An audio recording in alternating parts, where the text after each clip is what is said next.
تو آپ دیکھ لیں وہ جو عمران بھائی کو جس نے شہید کیا تھا، وہ جو گارڈ تھا بینک کا، اسے سزائے موت دے دی ہے نا، ابھی پھانسی لگا نہیں، لیکن ورنہ چھوٹی عدالتیں تو اتنی جرت ہی نہیں کرتی تھیں کسی عاشق رسول کو پھانسی دی جائے. بڑی عدالتوں میں فیصلے ہو جاتے تھے، چھوٹی عدالتوں کی جرت ہی نہیں ہوتی تھی، کیونکہ انہوں نے اسی معاشرے میں رہنا ہے.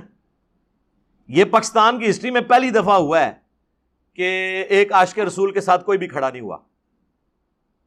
پشاور میں آپ دیکھ لیں، ایک چھوٹے سے بچے کو ورگلا کے اس کی پوری زندگی برباد کر دی. کدھر ہیں وہ وکیل جو اس کے ہاتھ پاؤں چوم رہے تھے اس وقت؟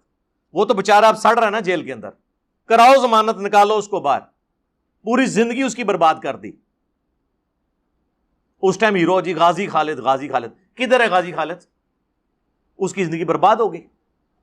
میں نے نہیں دیکھا کبھی کسی مولوی کے بچے نے جا کے عشق رسول کے نام پہ کسی کو مارا ہو. کوئی ہے آپ کے علم میں تو مجھے بتا دے کبھی کسی مولوی نے خود مارا ہو.